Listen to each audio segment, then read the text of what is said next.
Gather, veterans. It's time to join the fight. The long war begins.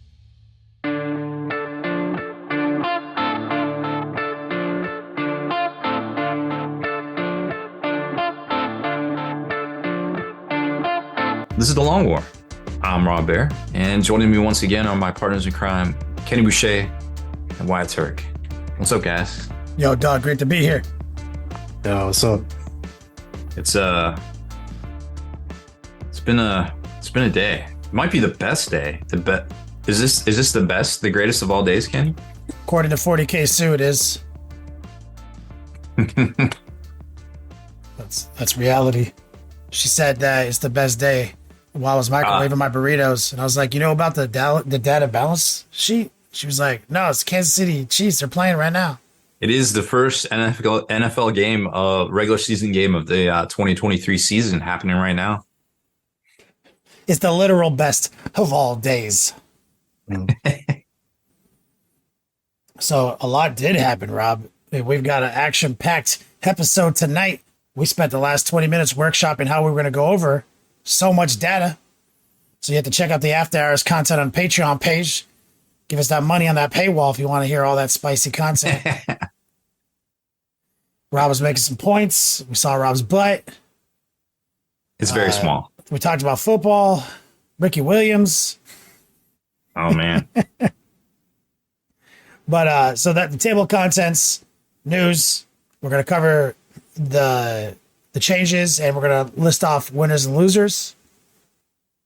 So before all that takes place, let's kick it over to Wyatt. Roll out to Wyatt's Cave of Wonders and touch nothing but the lamp.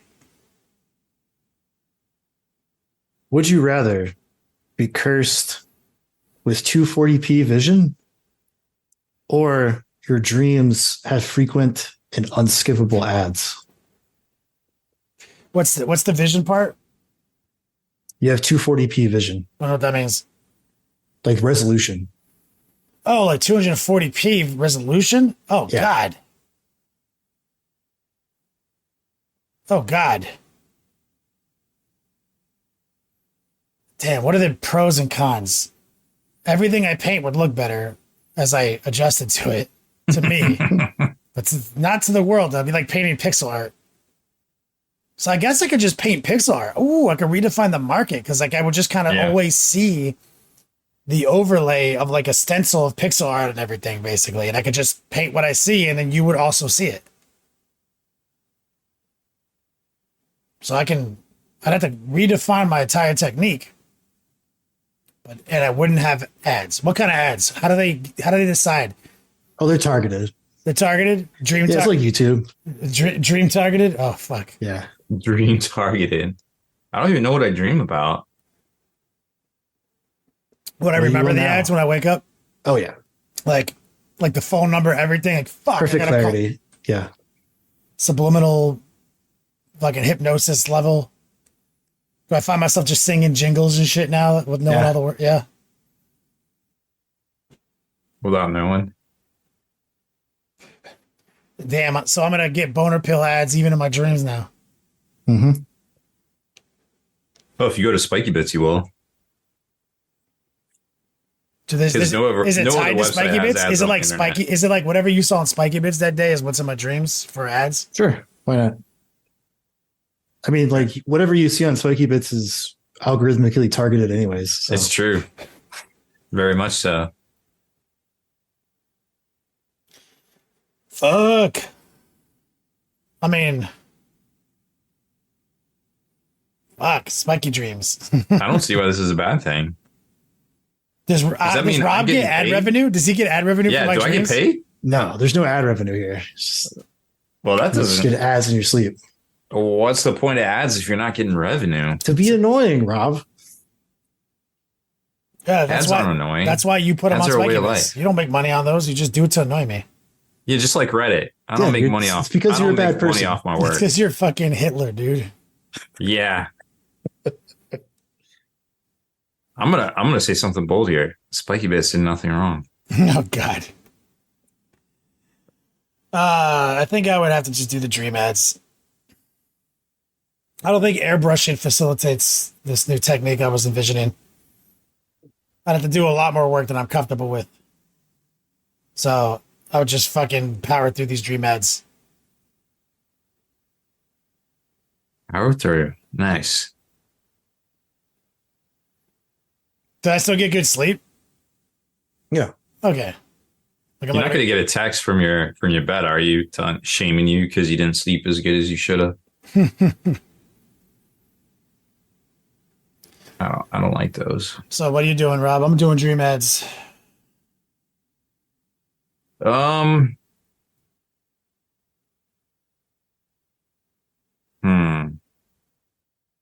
feel like I don't see that great to begin with. Shockingly, I've convinced everyone otherwise. I might do the 240p. I've been accused by an optometrist as having, quote, sandpaper eyes. Oh my god. Oh my god, that's not good. This is not good. That's not the normal texture of an eyeball. It does not. It is not.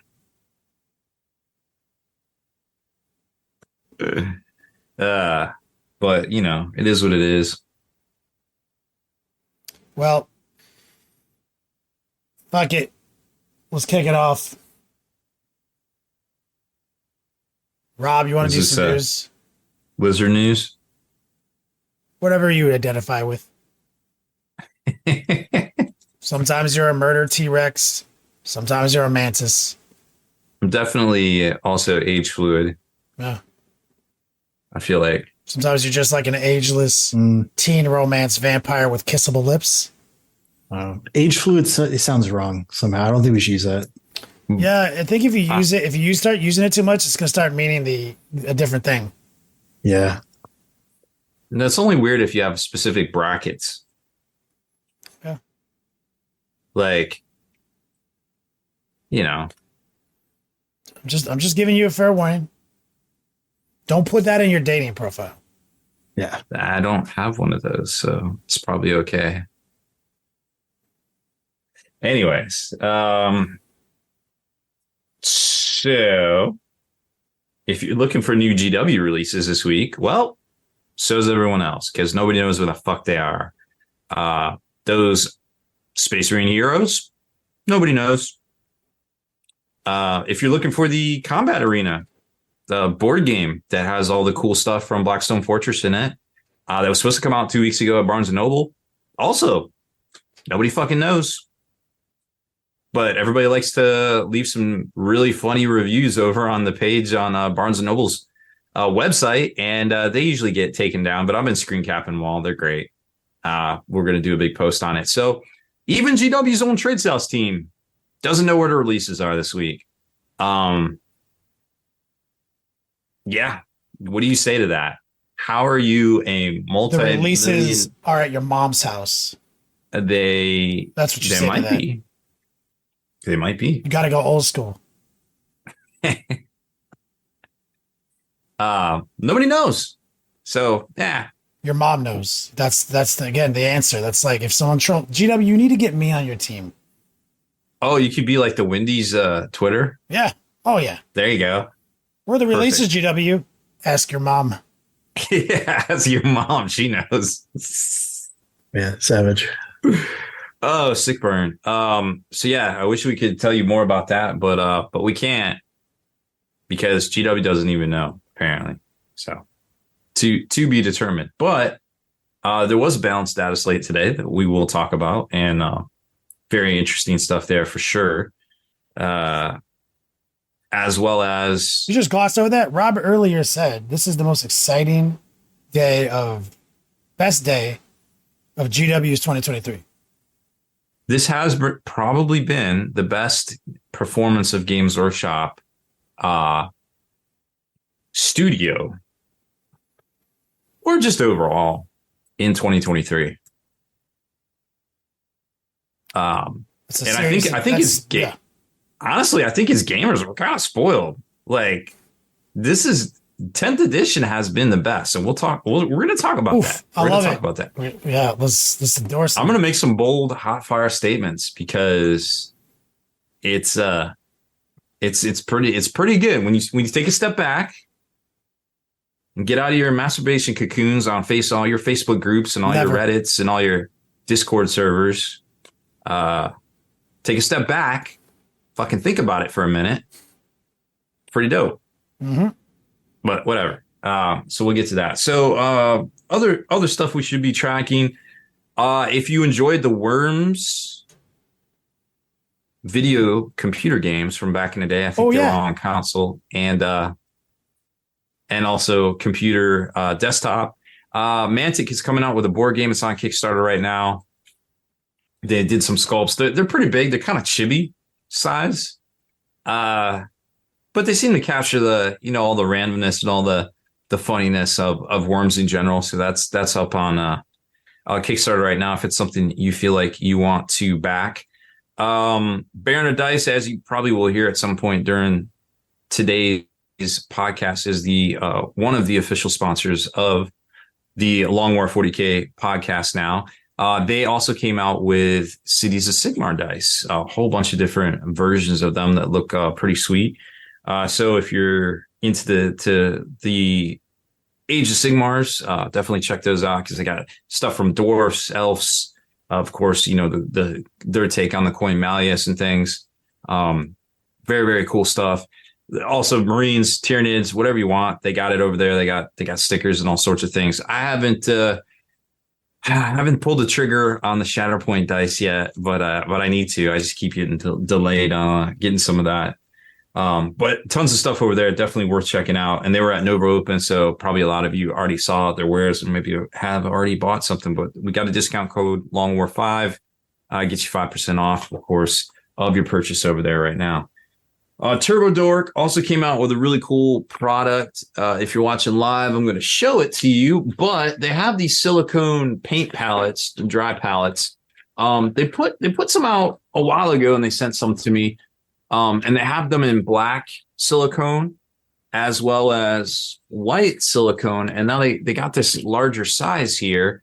And the cool thing about these is, let's see if I don't have my old one up here, but when you put paint in these and it dries, you just pop it right out. You don't have to scrape. You don't have to scrimp. You don't have to change out wet palette paper if that's your thing. But what's really cool about this, and I didn't realize it, I saw this size and I was like, that's an oddly shaped size. It's very specific. What is that about? And then I read the post and I was like, oh, it goes in the Game Envy wet palette. That's genius because the Game Envy web palette is pretty sweet because it's got this thing in the top right here. That if you're watching it live, you can see it, but it's got a little flip up dry palette section with already a dry plastic palette in here. And now you can swap these things out for a silicone one. And what's really neat about this is you can put your cell phone in it, pop it up, watch stuff. You take this top off, you put it next to your wet palette, and now you have a wet palette and a dry palette right next to it. You like double the space. This thing's stupid affordable, really big. When this came out, I was like, oh, and it's got a seal on it too.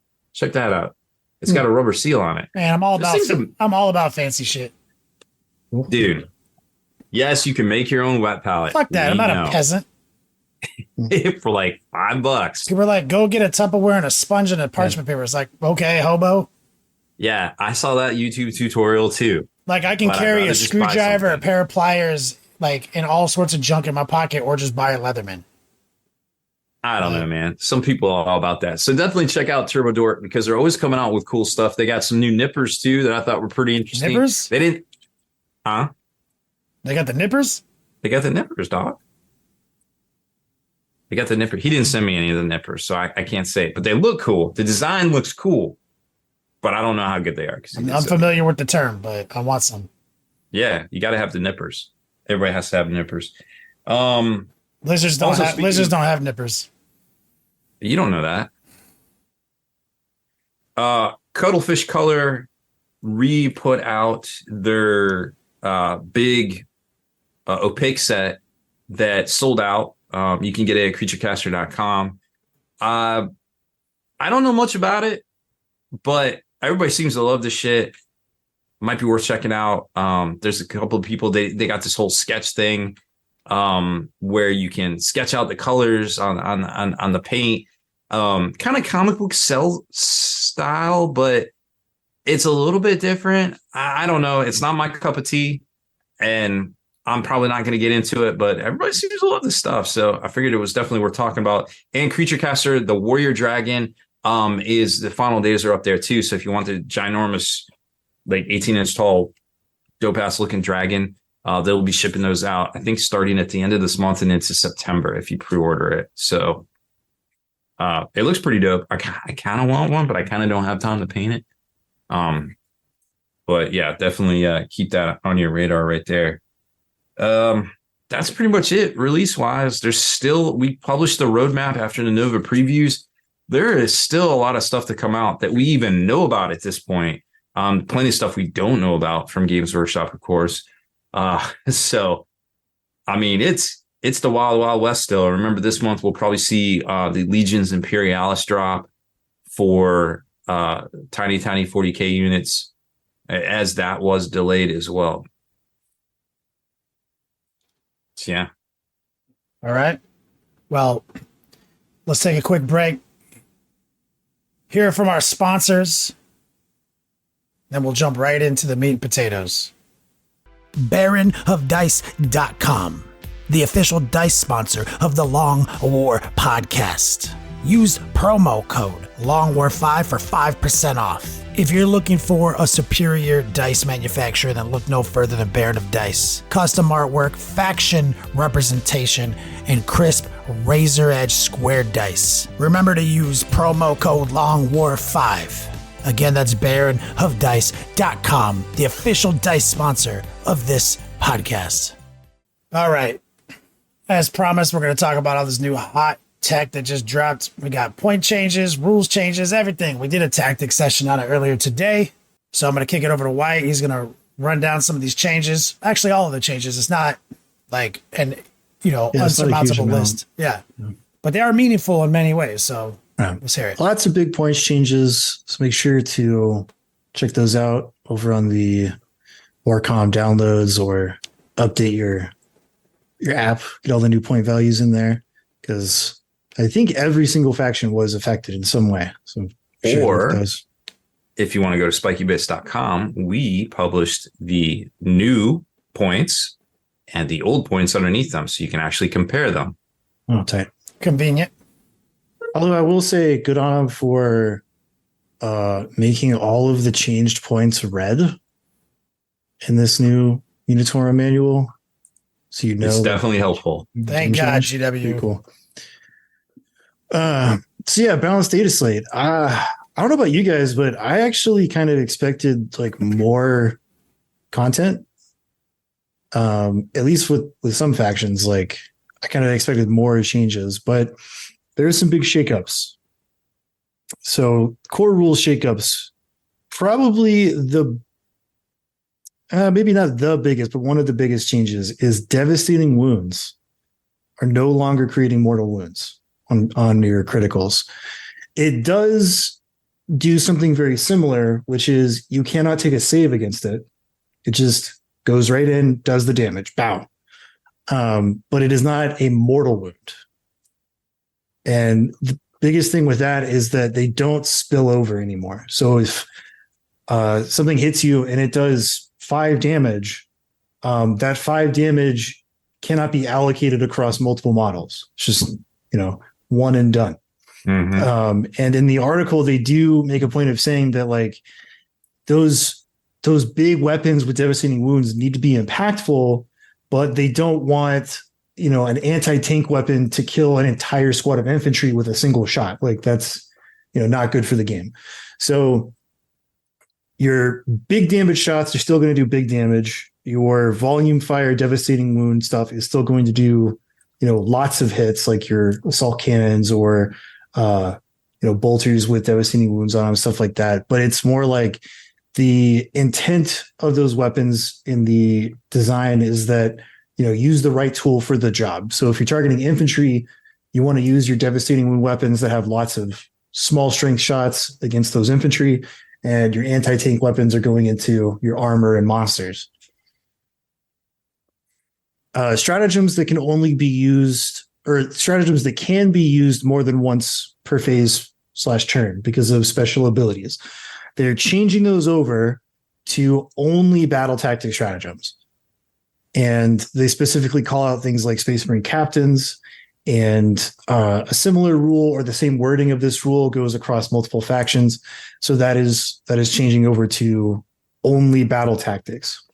And when you look into the faction rules, some of the factions themselves have been changed to new categories to reflect this. That's a big one. Yeah, They can be. Insane Bravery can only be used once per battle. They also changed it that you got to play it before you actually fail the roll. Yeah, Which that one doesn't seem as big of a change, just because like Insane Bravery is, passing that battle shock test using a stratagem is one of those things that like may come up once in a blue moon, but can be kind of clutch. So it's like once per game, a little bit of change there. Overwatch has been changed. You can no longer overwatch if you don't have line of sight. So you can't overwatch with indirect artillery anymore unless you have straight visual line of sight with stuff. And Titanic units cannot use it at all. Cannot overwatch with Titanic keyword units. So that's a pretty big one because things like the Night Titans can't overwatch anymore. You've lost access to an entire mechanic. Well, okay, I'll give you a specific example, Rob, because you're being a little blasé about it. But there are units that were propping up lists based on how well they overwatched. Like Chaos Knights, for example, this is a huge change because one of the main reasons they would bring the I don't know, I forget the big knight's name in Chaos, but like the Castellan, the Castellan chassis. Night Titan, whatever Warlord? The Chaos one is, whatever. No, it's like Warlord. You would bring it because of that crazy triple turbo mega flamer that it had, and you would overwatch people with it. The Valiant. Yeah, sure. The Imperial Knight version, yeah. But it's a different dynamic between Imperial Knights and Chaos Knights. But like Chaos Knights, that's a pretty big change. I mean, even the Lord of Skulls has a cannon that's fucking spicy that does that. One of the belly guns. Yeah, so it's like Lord of Skulls went down like a considerable amount of points too. No, only the World Eater one did because the World Eater one was priced up too high. So they're both. I think the normal one went down. They're both so they both went up in points, but for some reason the World Eater one went up to like 500. So they just like 525 or something. So like my experience with Imperial Knights is, we're not there yet. Okay. That's in the next section. We're just commenting. Night Titans are all Titanic lost Overwatch. Let's get through this section before we get to that section. And then Ruins, the visibility rules on those change. So for towering models, you now have to touch it and then you can see through it if you're towering. So that changes the dynamic of how towering interacts with Ruins and line of sight, and how you can. It's almost like it's exactly like Concealed was before, or like Obscured. Obscured. Thank you. It's almost like we're back to the 9th edition way it plays, where like you have to be in it to shoot through it. So interesting. All right. I did see one example in the designer's commentary that was changed when talking about eligible to shoot with weapons, and it clarifies some stuff because there was some jank interactions with like being able to do actions with units that had already shot and still be eligible to shoot. They clarified that was like the only red text in the entire designer's commentary. No, there was another. Vehicles with bases and drawing line of sight. Oh, okay. I didn't see that one. What's the ruling on it? When measuring to and from vehicles with bases, excluding aircraft and walkers, always measure to and from the closest part of the model for all rules purposes. When a model ends a move within engagement range of one or more vehicles with bases, it is considered to be in base-to-base contact with that vehicle or those vehicles. Okay. That does make sense because there was some wacky ruling where like if you couldn't touch the base when you charged, then you couldn't charge them because I forget which one it was, but there were multiple instances of TOs like actually ruling it that way because of whatever. Like some TOs have different philosophies on how the game should be ruled in certain instances. And so there was some recorded instances of like, well, my repulsor is on a base and you can't touch the base, so you can't charge me. Nope. And they were like, well, rules is written. Yeah. That's just silly. Yeah. Well, No, I could see it because people were taking executioners. Also, what was the other thing? Apparently, TOs were ruling it that you could do anything that had a reposition during your opponent's, even though you didn't keep it in reserves. Like, for instance, if you gave the knight the deep strike ability and then the teleport thing, you could do it on the first turn during your opponent's end of movement. Only if it was a pick up and then drop back down, not start in reserve and drop down. Right, because you can never do that. That's for sure. But you could put that 75% or 75 point enhancement on like a large knight and then boop them across the board on turn one. Yeah. That's wild. That's just the thing. Yeah. No, I get it.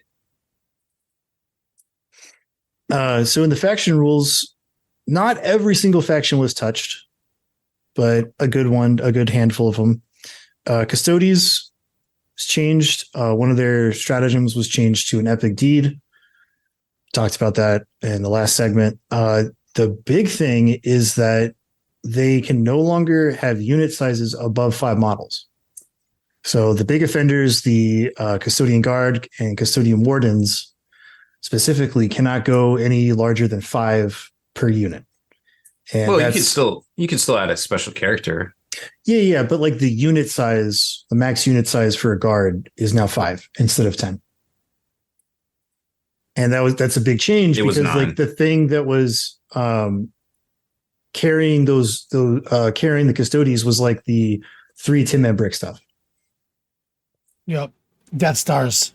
They were very strong. Mm-hmm.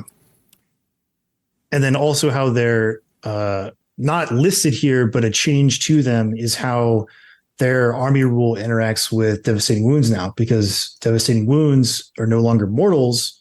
There's only like a pittance of things in all of 10th edition that they get their 4-up Feel No Pain against now. And so you feel differently than I feel, and like Custodian players are having a civil war right now. Yeah. Mechanicus, small change. Skitari, both flavors get a bump to their armor save and invul save. Makes them a little bit tougher. Wait, they get a better vulnerable save? They get 4 up, 5 up. Yeah. Nice. I didn't catch that. That's cool. It's solid. Eldari, this was a surprise to me. So Eldari only got one thing, and it was a change to Phantasm, where Phantasm can now only affect Eldari infantry. A Phantasm was kind of a menace. It was doing some shenanigans with lots of things like your Wraith Knights and your vehicles and such. But honestly, I expected more. Just this one tiny thing, and points changes is all they got. So we'll see what happens. Agents of the Imperium, Exaction squads got their squad size changed. Now they go to a 10-man squad, and their war gear options were changed to reflect that. I guess this is just like a change to too many people using them as a points filler unit. Everybody was taking them as 5-man squads for 45 points. Yeah. Was it 45 or 35?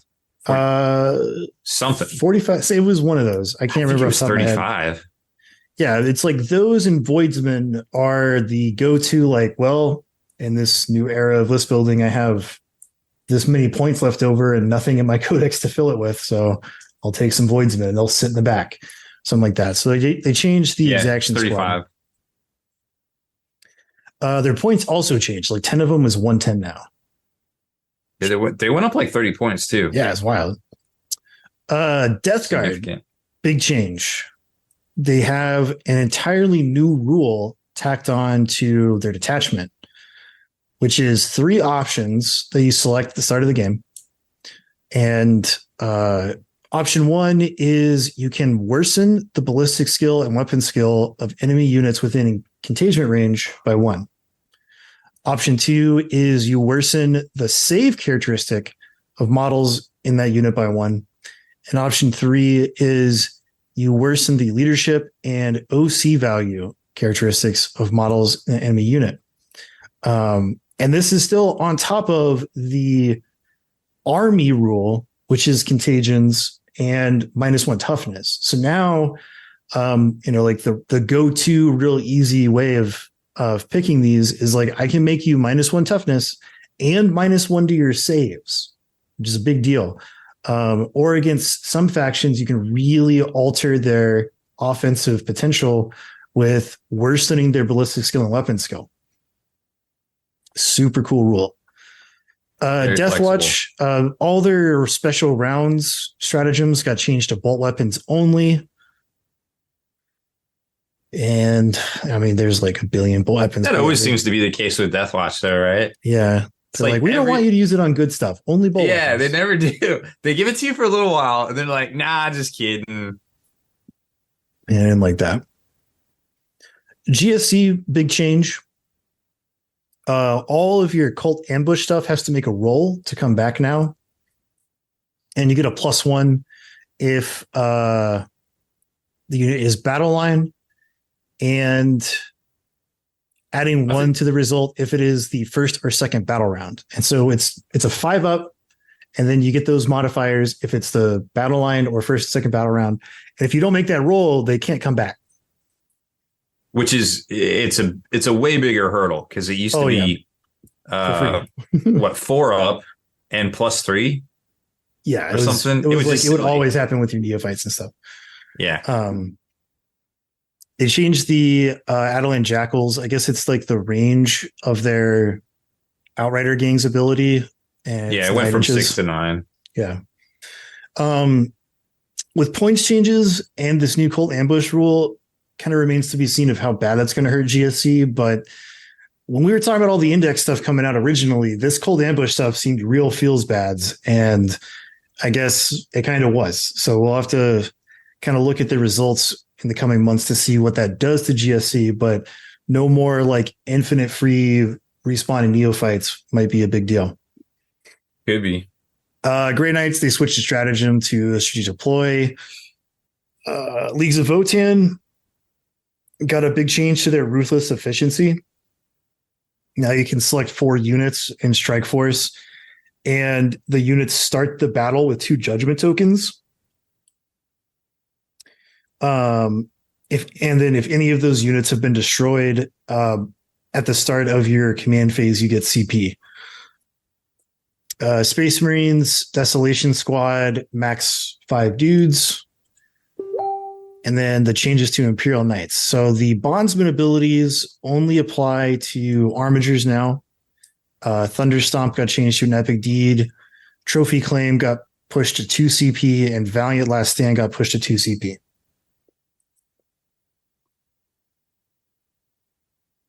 Push to 2. CP is, how easy is it to use all these stratagems right now? Well, depends if you're playing against a Calidus Assassin or not, I suppose.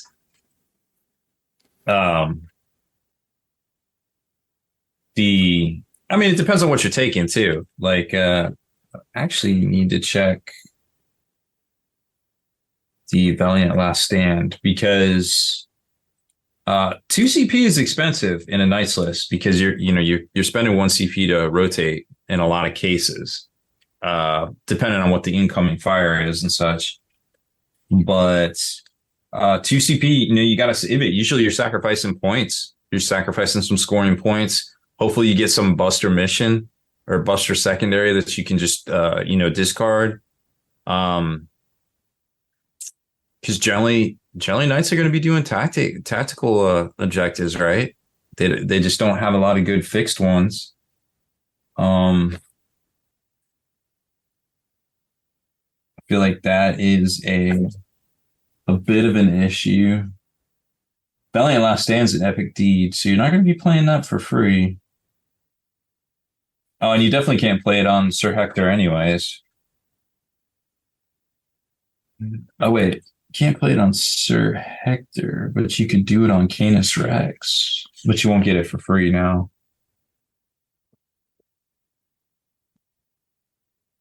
So that's kind of interesting. Canis Rex went down in points too. 30 points. It's actually the only thing that went down in the Knights. Yeah, it seemed kind of weird that like they increased the point cost to Knights based on feedback about how terrain changed. But then they changed terrain and then didn't adjust the points back and gave them these nerfs. And you had a bit of a different opinion because most people assumed that like, oh, Rob is going to be salty about these 9 changes. And that's not the case. I am not salty because, now granted, I don't play the ITC. I don't play at top level. I sure as hell don't play against Eldar. You set up across from me with some Eldar. I'm gonna be like, all right, just shake your hand, good game. Like, I'm here to have fun, not an aneurysm. So there's that. So like my take on it is different. Like, I'm trying to play with my opponents, not like against them, I guess. But you know, it's been a weird 3 months for Knights. Everybody's home ruled them, so like you haven't been able to shoot across the board. They've cost more, so you haven't been able to take as many armigers, and now you can take even less armigers because the armigers went up in 10 points, right? But you know, now your main Knights might change. But I think a couple of things that folks are forgetting is that if you've already embraced these changes, as far as line of sight goes, you've already become adept at navigating the battlefield. Except for now, you get to toe touch or saunter into ruins. You get to see out of ruins. Don't come at me with some first floor blocks line of sight shit no more. No way. That shit's done. That was early 10th edition. That's still gonna happen. That's still gonna happen. Absolutely not. Yeah, Rob's done being a Mr. I mean, if you're talking like playing with your homies, sure, maybe, but like that rule isn't going away for wider 40K in tournaments. Like it is irresponsible to enforce that rule as a tournament organizer. Now with these changes, plus 60 points, I agree. Losing a +1 to hit, armigers costing more. That is. You don't want people to bring Knights to your event. I could not agree with you more, Rob. Because you cannot. So we'll start there. So we got losers and winners, round robin. Rob's already off on the Knights. And so earlier in the after hours, when we were scheming this, Rob made so many good points that turned it into this round robin. Me and Wyatt initially, our guy was like, yeah, Knights might be the biggest losers. And Rob had a bunch of hot takes to why they're not the biggest loser.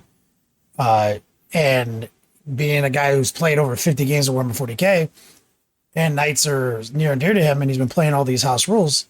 So, yeah, like, that is a good point, Rob. You mentioned that you've already been playing the house rules, like where blocks on a site, old school obscuring, whatever it is. Every rule in the book. You already gone through a point increase, another round of point increases. You lost DPS. You lost more DPS. So you're saying if it's like you've been playing it, but now we just have a rule that is, we go into it, we can see out of it. If that's how we play, it's not a problem. But you're saying, if you motherfuckers are trying to keep your combination of your house rules and this rule, fuck you. It's just irresponsible because now we have a level playing field again with the Balance Dataslate. Yeah. Like, we don't know what it's going to shake out to be, but it ain't going to shake out right if you keep house ruling stuff. Like, we're not 2 weeks in and Eldar's dominating again. We're at a level playing field. Like, why would you do that? Like, I mean, I'll tell you why. Let's hear it. I don't think it has anything really to do with Night Titans. Like, sure, it's a band-aid for them, but like, first floor blocking line of sight is going to stick around because it's a great catch-all rule that affects all sorts and shapes and sizes and types of terrain, so that TOs don't have to buy new terrain every single time a rules change happens. And blocking first floor line of sight is the only thing keeping entire tournaments able to have functional tables of terrain, just because of the type that they're using. But so it's even if they're going to change it, if GW is changing this rule in the Balance Dataslate, I don't think lots of tournaments are going to alter their terrain packets based on that. They're just going to say night players have to adjust. But their terrain packets were made this way because night players were so overpowering and could see across the table and just blast people. And now they can't. Now they actually shoot worse. And you're telling me that you can just say, oh, you can't see through this first for blocking line of sight. Why not just use the rules? You can't see through it anyways. You can see what's in it, but you can't see through it. I mean, I don't know why. But that's just what they do, man. If I was running a tournament, I would, Rob. But I'm just telling you that this is not going to change overnight because too many people are used to it being the easiest way to make a terrain pack for the tournament, because they have a smattering of terrain they've collected over years and years to even run these tournaments. And even if something isn't a ruin, but is vaguely terrain shaped that they can put on the table, they can say first floor blocks line of sight to make people happy. Because you'll have so here's an example, right? A TO will put hills on their table, right? And we've already established in the core rules that hills don't have to be a mound of dirt with grass on top. It can be anything that you want it to be. It can be a bunker, it could be a wall, in common parlance, but the keyword of the terrain is a hill. And sometimes those hills that they bought or made out of pink foam in 2007, but they have kept around this entire time. Well, what if your Primaris Space Marines are a little bit taller than that hill now? Then the point of having that hill is worthless because it's just something you have to walk around rather than use to your advantage. But if the TO says first floor blocks line of sight, then now that hill has meaning again. Yeah. But if you get close enough to where you can draw an angle down from an airplane or a big tank or your walker, you can see stuff because it sees over the first floor. So it's they're not going to change that rule because it lets them have tournaments with fair terrain. But I feel like you could just go the other way with it and just say, instead of blocking line of sight, this counts as a ruin. And if you're gonna house rule one thing, you got to house rule your whole collection. No, you don't. They quite clearly do whatever they want. Dude, I agree with idiotic. You, but you're asking literally these people to have logic where they just won't. We've been over this. You gotta take. If you're doing this, then you just took this whole balanced data sheet and you crumpled it up and you threw it out. No, just the Knights players. That's why my gut is Knights players. But that's not true because that affects every other faction. Yeah, but these are balanced in a way that is not traumatizing, like Knights. But that's what I'm saying. This is why losers and winners. My initial gut is Knights are the biggest loser because terrain is not going to fucking shift, in my opinion. And, I just don't get that. If we're playing base 40K, the terrain is correct with the new towering mechanic, I don't think Knights are a loser. Exactly like you said. They literally say what to set up on the table. There's a document. But we've never done that. Rob, the number one. We have. They're all doing it. No. We have lived this. The major events are doing this. No, we're the TO, the long war doubles, man. We don't do that. We literally take a packet that the ITC made us that shows you what the table is, and it's their house rules. A packet, for a fact that the majority of your player base won't even read it.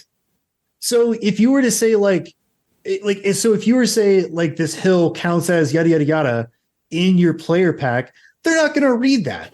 And they're just going to go to the table. And it's this looks like a hill, so we're just going to call it a hill. Mm-hmm. And then somebody's going to have a feels bad game because people just shoot it. Well, I can see the top of your helmet over this hill. Look, Rob, but let me finish my point. But as a TO before round 1, if you just announce blanketly to everybody, first 4 blocks line of sight, it solves that entire problem. Because you as a TO, you know that people aren't going to read that information. They're just going to like play it however they want to most of the time anyways. So you have to say something to them that gets this point across so that those interactions don't happen. That's why they're not going to change it. There is a literal document from GW that says, this is the terrain and this is what it counts as. And this is how to lay it out on the table.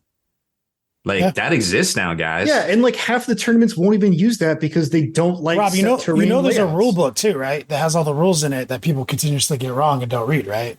But the major events are literally using this layout and this format. So and I agree. I just don't feel that they're going to do this about ruins. Here's the public service announcement. Give Knights a fair shake with the new towering mechanic to anyone out there. Release the house rule bullshit that you had to scramble to put in place to protect yourself from the night influx. We already did a podcast on where Knights at, homie. What happened to Night Armageddon? We talked about that like 2 weeks ago, right? Like, where are they? Oh, they all went away because of all the house ruling, right? So let's give them a fair shake. That's the call to action. I agree with Rob's point. It's not as much. They're not really that much of a loser in the grand scheme of things if you let it play out correctly as intended. 100%. Like, as a loser. Like, your point is solid. We agree with your point, Rob. We just don't have faith that it's kind of like the government, right? When you give government a little power, it's not like they give it back. Like, you have something in place, you have something in motion. Now you got to tell them stop doing that and do something different. Motherfuckers, they don't listen. Motherfuckers don't even read the rule book, Rob. Like, but I agree with you. Your points are solid. Go back to the after hours if you want to hear more on that. Like, Rob actually made like point after point after point that changed my mind multiple times on what the losers actually were. And so the next one, I think we were going to talk about what was your pick? Custodies? What? Yeah. And I think it's a big change to custodians because, like, so custodies have historically been like kind of an either or type faction. And what I mean by that is, like, given the balance of the meta, it's either like you either run all like grav tanks and robots, or you run like all infantry. That's kind of the roller coaster of up and downs, where it's like this is good or this is good. And as you said earlier, their squad size went down to 5. Oh yeah, like, and I don't have it in front of me, but I was talking to a bunch of people going to Smite Club Open this weekend, and almost all of the custodian players in attendance are running like the triple 10-man block of guards / wardens, and because that's what's given them the advantage. And so now that's gone. So the Death Star, the block went down. Mortal wounds, as you mentioned earlier, you guys both mentioned these points earlier. Mortal wounds associated with devastating wounds are gone. So their faction-wide 4++ funeral pain doesn't apply to devastating wounds. But Rob, what was your point again? That why it's not as bad as initially looked? I mean, you could still spam the -1 damage because it's strat. Because it's a battle line strat or whatever that's called. It is a battle line. So if you have a shield captain, you can get it off once for free. And then you just have to pay the 2 So you can't even bait it out because like they can do one for free, right? And you can do it again. So the fact that it's like, oh, I do 2 damage attacks converted to auto fails, they're like, yeah, well, -1, son. So they actually still are a little tankier than I initially thought. So it's really just the squad so size. there is diminishing returns for devastating wounds against custodians, even without their feel no pain. Correct.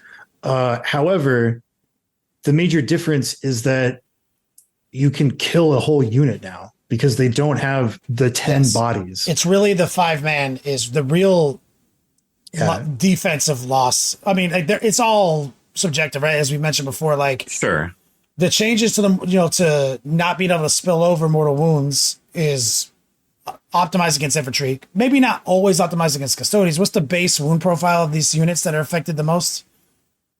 3. So, but you can take a shield in those squads and they have 4 wounds, which people were taking But that's 2 to 3 of them. that's not an optimized breakpoint, right? So if like you're trying to be dissuaded from shooting like the big 3 damage mortals at them. So if they're 3, you still shoot them at them, right? If they're 4, then you would be dissuaded, right? Because it doesn't spill, you're wasting it. But if you're doing 2 damage mortals, or this is a vacuum, then 4 is the same. So this minus one damage mechanic though is really good against dissuading you from wanting to shoot them with those. Right. But there's only something 5. else on top of that though, is that even though they're not mortal wounds, devastating wounds are still allocated last, like after everything else is done. So that is also a weird interaction, because like if that didn't exist, you could allocate wounds in whichever order you wanted to based on failed saves. So I could be like, well, I'm going to take a 3, and then I'm going to take another 3, so it only kills 1 guy, but that 3 is off the board. If we're talking damage, right? So it's like if I have all of that, whereas now you have to kind of nickel and dime your way through all of the other saves and then put the devastating wounds at the end, which could fuck you in some instances. There's instances where you can waste somebody's big one, no doubt. But they're definitely in the loser circle of this round robin. They definitely took some severe. Yeah, because they also got points changes. Yeah, so they definitely look a little like I'm definitely on the bandwagon of like knights and custodies. But Rob's, interestingly enough, his opinion of what the biggest loser is, I think, is shocking. Like I think most people are like, Eldar didn't get touched. I think Eldar, to me, I think Eldar did get touched, but I think Eldar have enough. What was it? Their roster's deep enough that there's other stuff on there that may their roster is so fucking deep. Rise to the surface. Their bench is strong, and I think we saw the people aren't really talking about the Incarn, but the Incarn was a problem. The Wraith Knights are a problem. I think that got dealt with, obviously. But they have a pretty deep bench. So it kind of remains to be seen what they do. And that's why I'm so like, just fucking leave Knights alone. Like, let them do their Knight thing, because that might be the only thing holding back Eldar at this point.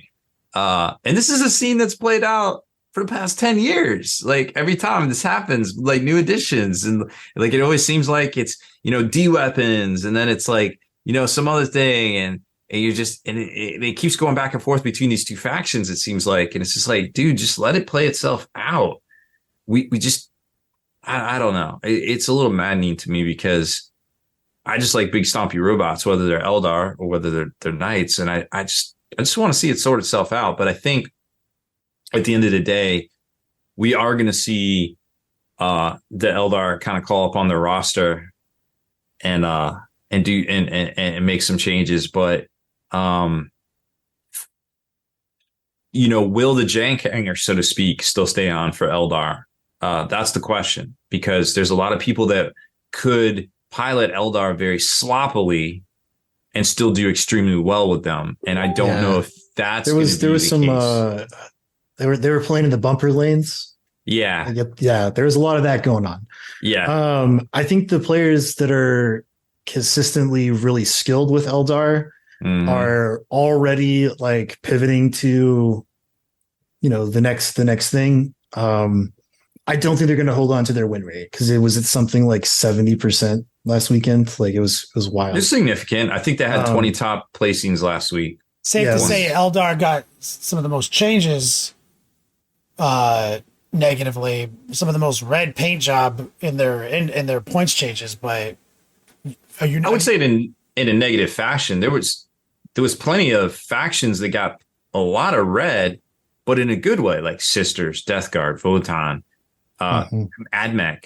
Like, there's a lot that's going to sort itself out. That's a good point. That's a good segue to the winners category, because not all red is bad. That's true. Right? Yeah. Speaking of actually, that brings up a good point. Yeah. I was going to say that exactly. I was like, if you're willing to make some text red, make some green. Yep. I was just thinking it. I was like, Yeah. wait a minute, make it green. And Everybody listening to this, hit up their social medias, tell them that shit. That would be nice. But I think something to keep in mind too is that not only did some things purposely try to get lifted up, like some of those factions I mentioned, but there's some middle ground factions that seem to get some points changes that maybe to preemptively allow them to kind of sink and kind of filter in like T-Sons and Demons. Who's your and pick? Demons are dirty. Like people are sleeping on Demons. Demons are fucking nasty. A lot of my friends would say that. Well, who's your pick? Who's your biggest winner pick? Like of everything. Yeah, who do you think is gonna is the biggest winner? Best glow up. The biggest glow up. I would have to go with a single model. Okay. And I would say Calidus Assassin. Why? For 90 points. Calidus was very unsplashable in a lot of lists at 115. And I think Calidus at 90 is extremely usable. And just for the fact that what she does, not only does she teleport across the board once per game and lets you get some objectives that people might be sleeping on, or that, you know, depending on your secondary, that could really, really help you. But the fact that she makes things cost an extra CP throughout the game, and now with the restrictions to playing things for 0 or reduced cost, that's even more handicapping, I feel like. Because obviously, okay, let's just take knights. Like they increase some cost on some of the CPs for stratagems. And now you're telling me that Calidus could make some of those things that just became 2, 3. Dog, I'm never even going to play some of them stratagems more than once if you got a Calidus and you figure out what to target. Like that is straight crippling for some lists. Same with Custodes, could be potentially crippling against them. I could see it maybe hurting Eldar, but I don't feel like as much potentially against Marines. I just think you're going to see a lot more. And the fact that it's like Imperium and you're going to see more of them is pretty interesting that they lowered the points on it. That's a good point. Yeah, solid pick. Yeah, man. I like that, man. That's good insight, Rob. I think me and Wyatt both agree that we felt Death Guard got some special. Death Guards. So this new rule is especially interesting because it gives them flexibility. I don't think there's ever really a reason to take the leadership / objective control unless you're playing against something with Horde, where you can be like, okay, well, if this person is playing Horde and they want to swarm, I can just like worsen OC value or worsen leadership type stuff. But the kind of smooth brain, brute force, Mongo, whatever you want to call it, of just like, I'm going to worsen your save by 1 as long as you're touching contagion and it's already -1 toughness, is going to be wild because that gives new life to so many units that before were kind of overlooked because of bad AP values or like what was perceived as bad AP values. And you don't have to have contagions to benefit from these rules, right? So it's like if I have a War Dog with the Demon Breath Sphere, and I target a unit that's in contagion range from a bloat drone or a PBC or something like that, that is money in the bank because all of a sudden your Demon Breath Sphere is like AP6, something like that. It's wild. And then somebody else brought up to me earlier, like that you could possibly stack the -1 toughness if you have a Great Unclean one, because his ability is point and click, select a unit. So if he's selecting a unit that's in contagion range, then you're reducing their toughness by 2. That could be wild. That is wild. See, I was just thinking the points, but like I forgot about that. Yeah, points is another big thing, like 80-point Plague Marines. PBCs are like, what are they, 160 or something? They're like the same or cheaper than armigers now. Bloat drones are cheap. Myphitic blade haulers are cheap. Plague Marines. All sorts of I stuff. mean, you blew my mind today when you made me look at Plague Marines. Yeah, I mean, I'm so unhappy that Khorne Berserkers are still 100 points for 5 dudes. So I'm like, Games Workshop, you're telling me this unit of Plague Marines that gets their like plague weapons Cake and they get their cake and eat it now. Melta and Plasma and these baller melee weapons and contagions, and they're 80 points for 5 dudes where they can reduce somebody's toughness by 1 and their saves by 1. And my Khorne Berserkers that have chain axes are 100 points for 5 dudes. Like, get fucked.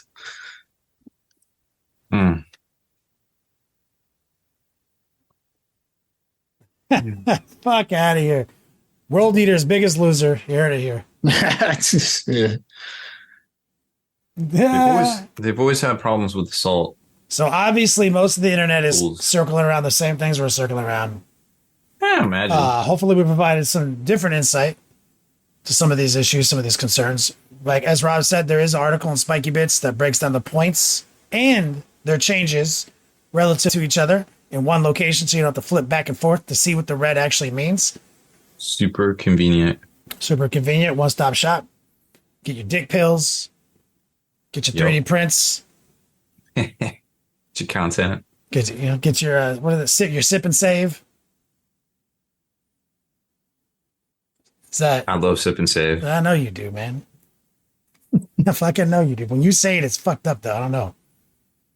Something about your mouth. Yeah. Is there anything else you want to touch on, Rob? Anything else we can think of? You could have 30 more seconds to rant on Knights. I'll give it to you. Man, I'm just blue in the face on them. I'm just tired. I'm just tired of it. It's like, why have rules? Like, somebody in chat said that. Like, somebody in chat said, this irritates me. Why do we even have rules? Everyone's going to play it their own way. That's a good point. That's not a point that I can even criticize. And you just, sometimes logic just doesn't apply. Like, right? the reality is that when we play a game, it's called a cooperative competition. And no 2 games of Warhammer 40K are the same game. They're all unique, and none of them are actually Warhammer 40K. They're just all inspired by Warhammer 40K. Every game of 40K you've ever played is inspired by 40K. It's not actually 40K. So, as frustrating as it can be, it's really just an exercise in like how accurate is this interpretation? Is this like movie adaptation? You know what I mean? Like how accurate to the book are we? Like that's every game. So hopefully we can get a little bit more accurate with some of these changes. I always advocate for balance just showed up. Let's just like play the balance. It's not fuck. Yeah. You fuck the experiment without control, right? So Yeah. Unfortunately, I think there's just too many TOs that like get in their own head about like their attendees maybe having a bad time. Mm-hmm. And so they're like, that's well, important. if I do this, then like I'll assuage any fears about that, and like they capitulate and XYZ. But it's just the nature of the beast, man. Like there's all sorts of stuff that happen. Like I've literally had tournaments where you get to a table and it's like one of the last tables that the TOs like set up, and they were like running real low on terrain by that last table. And so that terrain is like real shitty. And there's not very much of it. And so you're just like, man, come on.